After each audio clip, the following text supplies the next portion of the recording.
সাগর, যেখানে 31 জন পড়ুয়ার ট্যাবের টাকা ঢুকলো অন্যের অ্যাকাউন্টে। মুর্শিদাবাদ, স্কুলের ট্যাবের টাকা বিহারের অ্যাকাউন্টে ট্রান্সফার। সালারের 15 পড়ুয়ার টাকা পড়লো এসবিআই এর কিষানগঞ্জ শাখায়। অন্যদিকে কাকসা, যেখানে ট্যাবের জন্য 8 ছাত্রীর জন্য যে 10,000 টাকা বরাদ্দ ছিল সেই টাকাই গায়েব হয়ে গেছে। পূর্ব মেদিনীপুর, 34টি স্কুলের 242 জন পড়ুয়ার টাকা উধাও। পূর্ব বর্ধমান, যেখানে হইচই শুরু হতেই 85 পড়ুয়ার অ্যাকাউন্টে হঠাৎ টাকা ক্রেডিট হয়ে যায়।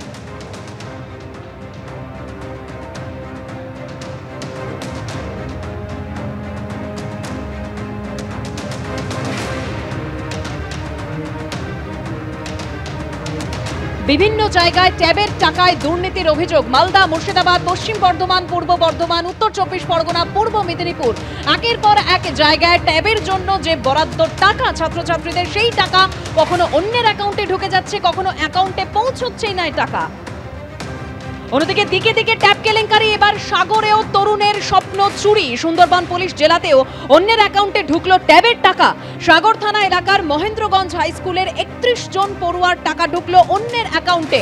বিস্তারিত জানবো আমাদের প্রতিনিধি পার্থপ্রতিম ঘোষের কাছ থেকে। পার্থ, দেখো, যে অভিযোগ উঠছিল সেই অভিযোগের তালিকা কিন্তু ক্রমশ বাড়তে শুরু করেছে এবং সেই অভিযোগে একেবারে নতুন যে সংযোজন হলো এবার দক্ষিণ 24 পরগনা সুন্দরবন পুলিশ জেলার অন্তর্গত সাগরে, সেই সাগরে একটি স্কুলের তরফে কিন্তু যিনি টিচার ইনচার্জ তিনি অভিযোগ দায়ের করেছেন সাগর থানায় গতকাল রাত্রিবেলা। এবং যে অভিযোগে তিনি বলেছেন যে 261 জন পড়ুয়ার মধ্যে 31 জন পড়ুয়ার যে ট্যাবের যে টাকা সেই অ্যাকাউন্টে পড়ুয়ার অ্যাকাউন্টে ঢোকেনি, সেই টাকা অন্যের অ্যাকাউন্টে চলে গেছে।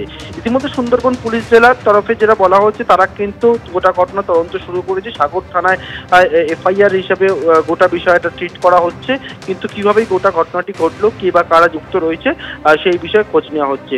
যে বিষয়ে তোমাকে আবারও বলবো যে এই ট্যাবের টাকা 9/6 যে অভিযোগ, ট্যাবের টাকা যে অন্যের অ্যাকাউন্টে চলে যাওয়ার যে অভিযোগ উঠছে, সেটা বিভিন্ন জেলার পরবর্তীকালে এবার দক্ষিণ 24 পরগনা নতুন সংযোজন হলো এবং সেটা সাগরে যে স্কুল, এই স্কুল থেকে কিন্তু সেই 31 জন পড়ুয়ার ট্যাবের টাকা অন্যের অ্যাকাউন্টে চলে গেছে বলে অভিযোগ দায়ের হয়েছে থানায় ইতিমধ্যে। ধন্যবাদ পার্থপ্রতিম। দক্ষিণ 24 পরগনা সাগরের পর এবার মুর্শিদাবাদের সালারের ছবি আপনাদের দেখাবো। একটি স্কুলের 15 জন পড়ুয়া, তাদের ট্যাবের টাকা গায়েব হয়েছে শুধু নয়, সেই টাকা চলে গিয়েছে বিহারের কিষানগঞ্জে এসবিআই এর একটি শাখায়। বাংলার পড়ুয়াদের ট্যাবের টাকা পৌঁছে যাচ্ছে বিহারে। সালার থানায় অভিযোগ দায়ের করেছে টেয়া শান্তিসুধা হাই স্কুল কর্তৃপক্ষ। বেশিরভাগ টাকায় আবার তুলে নেওয়া হয়েছে বলে খবর সূত্রের।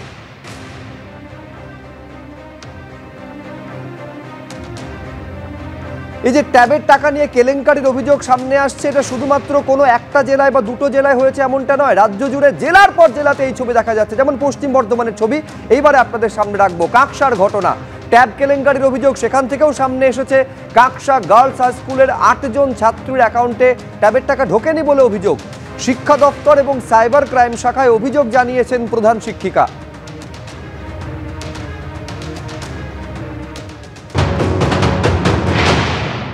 সমস্যা যেটা হয়েছে যে বাংলা শিক্ষা পোর্টাল কোনোভাবে হ্যাক হয়েছে। তো প্রতিটা অ্যাকাউন্ট যেহেতু মিলিয়ে রাখা আছে আমরা একটা পোর্টালে সেভ, সেটাই জানি ওটা নিরাপদ একটা ব্যাপার, ওখানে আমরা করে রেখে দিয়েছি। কিন্তু তার মাঝে ওই শেষের দুদিনে কোনো অ্যাকাউন্ট চেঞ্জ করে দেওয়া হয়, অ্যাকাউন্টগুলো পরিবর্তিত হয়ে যায়। এবং আমার স্কুলে এরকম 8টি অ্যাকাউন্ট হয়েছে এবং ফাইনালাইজ করার পর 8টি অন্য অ্যাকাউন্টে টাকা চলে যায়। এবং অদ্ভুত ব্যাপার দেখা যাচ্ছে যে পানাগড়ের আইএফএসসি কোড, কিন্তু অ্যাকাউন্টটা পানাগড়ে এক্সিস্ট করছে না, সেটা হয়তো অন্য কোনো জায়গায় এক্সিস্ট করছে, সেটা হয়তো কোথায় টালিগঞ্জের অ্যাকাউন্ট বা কোথাও অন্য বাইরে কোথাকার অ্যাকাউন্ট, এরকম একটা অ্যাকাউন্ট।